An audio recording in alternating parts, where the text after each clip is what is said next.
आज के इस वीडियो में हम देखेंगे क्लास 12th की सोशोलॉजी और इसकी जो पहली बुक है हमारी, इसका चैप्टर नंबर 3 देखने वाले हैं हम। चैप्टर 2 ऑलरेडी बनाया हुआ है, लिंक आपको डिस्क्रिप्शन में दे दूंगा, आप वहां से जाके देख सकते हैं। एमसीक्यू क्वेश्चन बहुत इंपॉर्टेंट जो भी बनते हैं इस चैप्टर से आपको कराऊंगा। चैप्टर का टाइटल है सामाजिक संस्थाएं एवं परिवर्तन।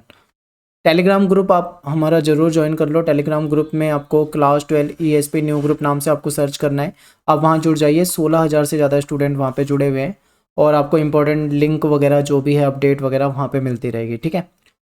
और कोई दिक्कत हो तो आप, कोई प्रॉब्लम हो तो आप इंस्टाग्राम पे फॉलो कर लें और वहाँ पे आप मुझे मैसेज कर सकते हैं और कोशिश करूँगा टाइम निकाल के आपको रिप्लाई करने का।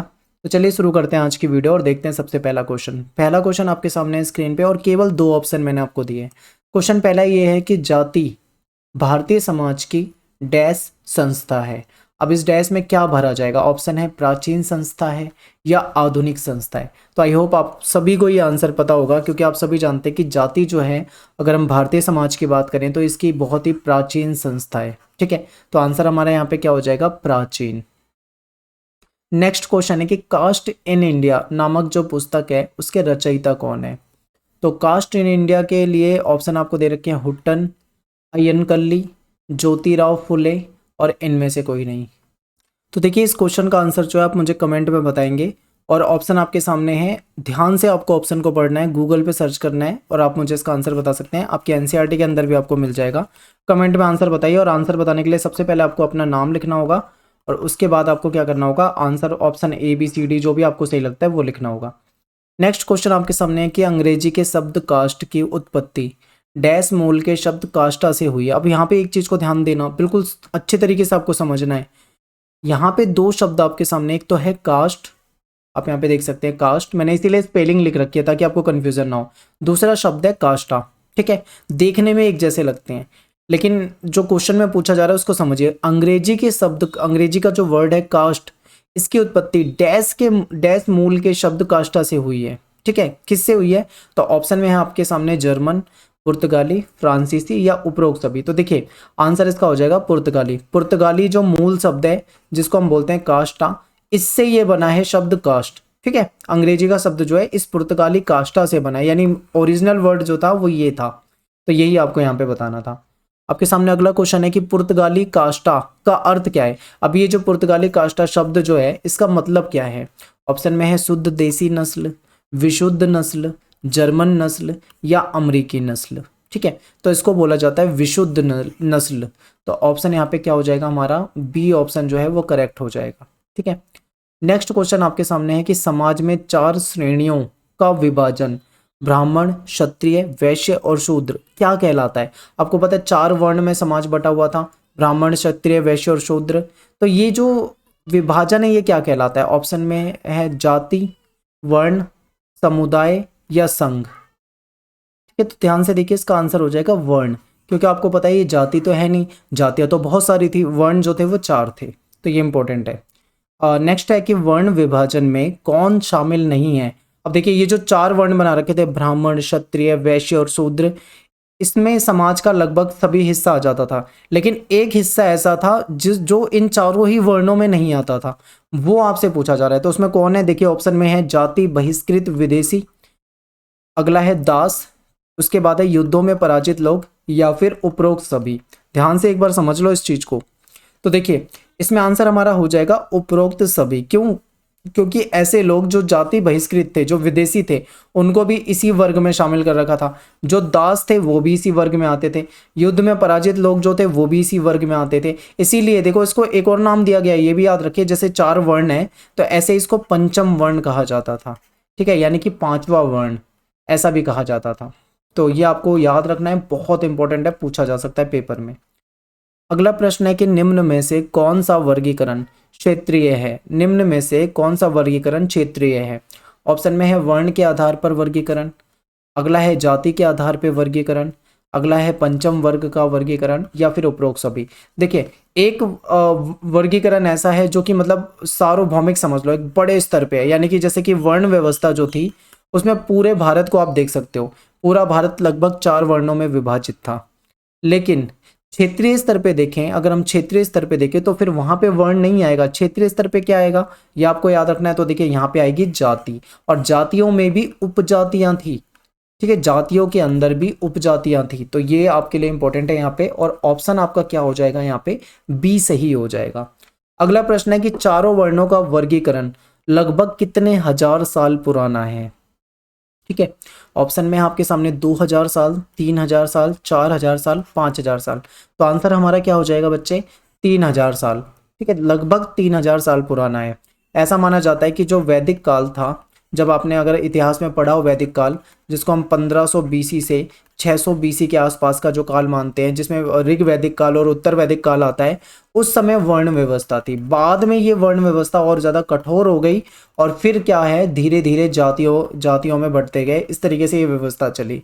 तो वर्ण व्यवस्था काफ़ी प्राचीन है और लगभग 3000 साल पुरानी है, ठीक है। तो आंसर आपका यहाँ पे हो जाएगा बी। अगला प्रश्न है कि निम्नलिखित में से जाति से संबंधित कौन सा कथन सत्य नहीं है। फिर से फोकस करो, कौन सा कथन सत्य नहीं है, ध्यान से देखो अब ऑप्शन को।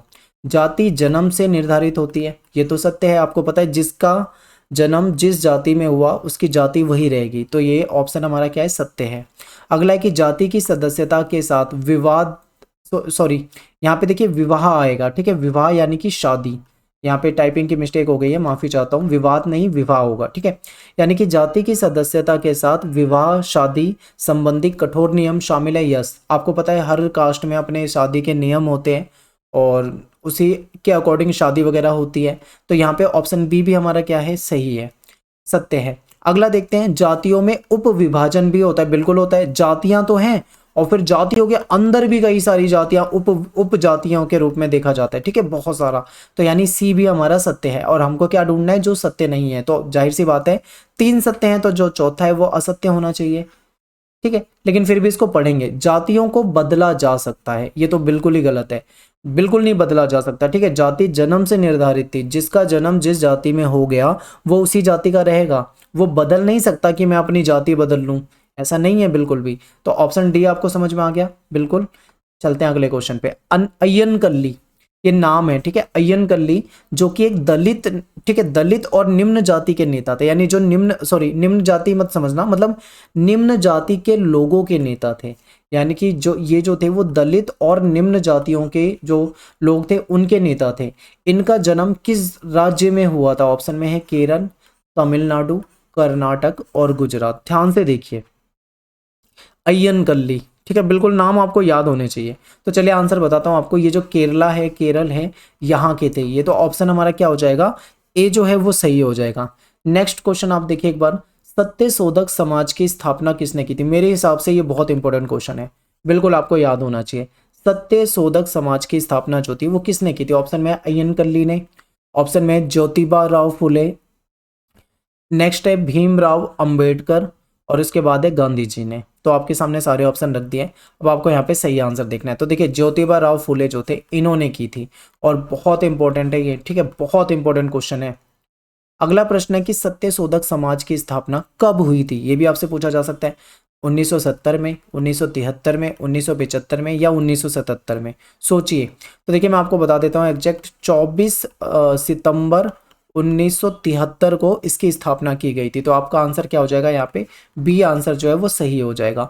अगला प्रश्न है कि निम्न में से कौन ऐसा है, मतलब जो देश में बालिकाओं के लिए बने पहले विद्यालय की पहली प्रधान अध्यापिका थी। ऑप्शन में है ज्योतिबा राव फुले, सावित्रीबाई फुले, कर्पूरी ठाकुर, सरोजिनी नायडू, ठीक है, ध्यान से ऑप्शन को देखो। तो यहाँ पे जो सावित्रीबाई फुले हैं, ऑप्शन बी, ये आपका सही आंसर हो जाएगा। चलते हैं नेक्स्ट क्वेश्चन पे। अगला क्वेश्चन है कि देश में बालिकाओं के लिए जो पहला विद्यालय था वो कहाँ पे खुला था। ऑप्शन में है पुणे, जमशेदपुर, सूरत या फिर ग्वालियर ग्वालियर। तो यहाँ पे ध्यान से एक बार आप ऑप्शन को देखिए। तो आंसर हमारा हो जाएगा पुणे, ठीक है, इंपॉर्टेंट है बहुत ज़्यादा। और एक क्वेश्चन आपसे है मेरा, कमेंट में बताइए, पुणे जो है वर्तमान में अगर हम देखें तो ये किस राज्य में है। आपको मुझे इसका किस राज्य से संबंधित है या किस राज्य में, आपको मुझे स्टेट कमेंट में बताना है। और इसके लिए भी आपको क्या करना है, पहले अपना नाम लिखना होगा, उसके बाद आपको ऑप्शन डाल के सही बताना होगा कि पुणे कौन से राज्य में है, ठीक है। अगला प्रश्न है कि भारत की पहली संपूर्ण जनगणना कब हुई। अब देखिए यहाँ पे ना कंफ्यूज हो सकते हैं कुछ बच्चे। आप गूगल वगैरह पे सर्च करते हो तो आपको पता लगेगा कि पहली जनगणना 1872 में हुई थी, लेकिन यहाँ पे देखो क्वेश्चन को देखो मैंने क्या पूछा हुआ है, भारत की पहली संपूर्ण जनगणना। मैंने आपसे ये नहीं पूछा कि पहली जनगणना कब हुई थी, मैं ये पूछ रहा हूँ कि पहली संपूर्ण जनगणना कब से हुई थी। तो पहली जो संपूर्ण जनगणना थी वो 1881 में हुई थी। तो आपको ये कंफ्यूज नहीं होना, दिमाग में रखना है, ठीक है। सबसे पहला प्रयास आपको 1872 में दिखेगा, पर मैं यहाँ पे पहले प्रयास की बात ही नहीं कर रहा हूँ। मैं यहाँ कह रहा हूँ पहली संपूर्ण जनगणना जो उसकी 1881 में हुई थी, और हर 10 साल के बाद ये जनगणना होती है, यानी 1881 के बाद क्या कब हुई होगी, 1891 को। फिर इसी तरीके से 10 साल बाद, फिर 10 साल बाद, फिर 10 साल बाद, फिर 10 साल बाद, इस तरीके से लगातार हर 10 साल के बाद जनगणना जो थी वो चली आ रही है। तो क्वेश्चन को समझ गए ना, लैंग्वेज को देखो क्वेश्चन की, तब अपना आंसर क्लिक करो। नेक्स्ट है कि भारतीय जनगणना में सबसे पहले जाति के सामाजिक अधिक्रम के बारे में जानकारी इकट्ठा करने का प्रयास कब किया गया। देखिए भारत में जनगणना तो 1881 से ये संपूर्ण जनगणना स्टार्ट हो ही चुकी थी, लेकिन जाति का सामाजिक अधिक्रम पता किया गया, ये कब की बात है, तो ये आंसर आपका हो जाएगा लगभग 1901 की बात है, ठीक है। तो 1901 में उस समय में थे हर्बर्ट, इनका नाम था हर्बर्ट रिजले, इनके निर्देशन में ये जनगणना हुई थी 1901 में, ठीक है।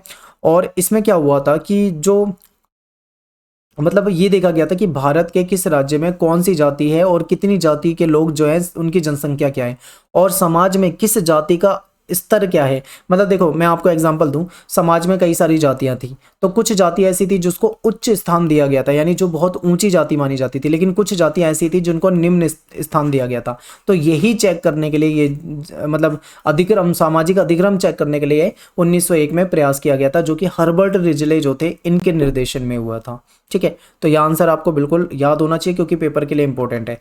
अगला है कि पेरियार, ये जो पेरियार हैं ये इनका संबंध कहाँ से है भारत में। तो ये देखिए उत्तर भारत, दक्षिण भारत, पूर्वी भारत या पश्चिमी भारत। तो आई होप ये सभी जानते होंगे कि दक्षिण भारत यानी साउथ से संबंधित है, और काफ़ी मतलब विवादित इनके कुछ बयान भी रहे हैं जो कि देवी देवताओं के लिए, आप जानते होंगे, तो आपने पढ़ा हो तो आपको पता लग जाएगा। तो ये आपके लिए क्या है, बी ऑप्शन हो जाएगा, दक्षिण भारत यानी कि साउथ इंडिया। अगला प्रश्न आपके सामने है कि किस भारत सरकार अधिनियम के द्वारा अनुसूचित जनजाति और अनुसूचित जाति शब्द अस्तित्व में आए। यानी कि ये जो आप आज के समय में देखते हो schedule caste and schedule tribe, अनुसूचित जनजाति और अनुसूचित जाति वगैरह जो आप पढ़ते होगे, एससी या SC ST के बारे में आप पढ़ते हैं, समझते हैं आज के समय में, ये जो शब्द थे ये कब से आए थे, मतलब कौन सा भारत सरकार का अधिनियम था जिसके तहत ये शब्द सामने आए थे। ऑप्शन में है भारत सरकार अधिनियम 1858, और भारत सरकार अधिनियम 1919 और 1935। आपके सामने तीन ऑप्शन है और चौथा ऑप्शन है इनमें से कोई नहीं, ठीक है। अब आपको सोचना है और फिर इसके बाद आंसर करना है। तो चलिए मैं आपको आंसर बता देता हूँ। 1935 का जो अधिनियम था, ऑप्शन सी, ये आपका करेक्ट हो जाएगा। इसके बाद ही ये अनुसूचित जाति और अनुसूचित जनजाति जो थे सामने आए शब्द। और इसके बाद है अस्पृश्य या अछूत जातियों को किस वर्ग में रखा गया। बहुत इंपॉर्टेंट है, अस्पृश्य या अछूत जातियों को किस में रखा गया। ऑप्शन में है अनुसूचित जाति, अनुसूचित जनजाति, अन्य पिछड़ा वर्ग या उपरोक्त सभी। तो देखिए ये जो है SC में रखे जाते हैं, ठीक है, अनुसूचित जाति में रखे जाते हैं। और इसको जनजाति को क्या बोला जाता है, ST बोला जाता है। इसको क्या बोला जाता है, OBC बोला जाता है। तो ये आप SC ST OBC के नाम से जानते ही हैं।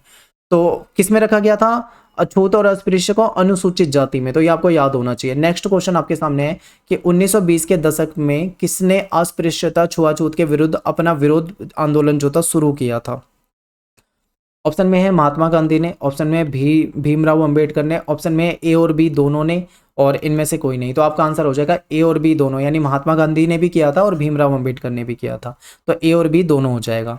नेक्स्ट क्वेश्चन आपके सामने है कि सबके लिए एक जाति, एक धर्म और एक ईश्वर का नारा किसने दिया था, ठीक है। ऑप्शन में है श्री नारायण गुरु, ज्योतिबा राव फुले, ओम प्रकाश वाल्मीकि या इनमें से कोई नहीं। तो देखिए आंसर आपका हो जाएगा श्री नारायण गुरु, ठीक है, श्री नारायण गुरु। ऑप्शन ए जो है आपका सही हो जाएगा। इन्होंने कहा था एक जाति, एक धर्म और एक ईश्वर का नारा दिया था। अगला क्वेश्चन है कि निम्न जाति के लोग उच्च जाति के धार्मिक, घरेलू या सामाजिक परंपरा को अपनाकर अपनी सामाजिक स्थिति को ऊपर उठाने का प्रयास करते थे। ये क्या कहलाता था। इसका सीधा सीधा आंसर हो जाएगा आपका संस्कृतिकरण, ठीक है, संस्कृतिकरण याद कर लो। द रिमेम्बर्ड विलेज किसकी पुस्तक है, द रिमेम्बर्ड विलेज जो थी ये किसने लिखी है। ठीक है, ऑप्शन आपको यहाँ पे दे रखे हैं सामने।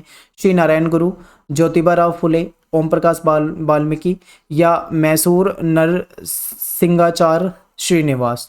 ठीक है, तो इसका आंसर हो जाएगा मैसूर नरसिंहाचार्य श्रीनिवास, यानी कि बड़ा सा ऑप्शन है आपके सामने, ये आप इसे याद रख लीजिए।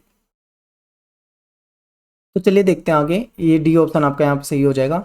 नेक्स्ट है कि जिनकी जनसंख्या काफ़ी बड़ी होती है, जिन्हें आज़ादी के बाद किए गए आंशिक भूमि सुधारों द्वारा भूमि के अधिकार प्रदान किए गए, इन जातियों को क्या कहा जाता है। ठीक है, ऑप्शन में है दुर्बल जाति, प्रबल जाति, अछूत जाति या ग्रामीण जनजाति। तो देखिए इसका आंसर हो जाएगा आपका प्रबल जाति। अगला क्वेश्चन है कि जनजाति शब्द का प्रयोग कब आरंभ किया गया था। ऑप्शन में है प्राचीन काल, मध्यकाल, औपनिवेशिक काल या इनमें से कोई नहीं। तो आप सभी जानते हैं कि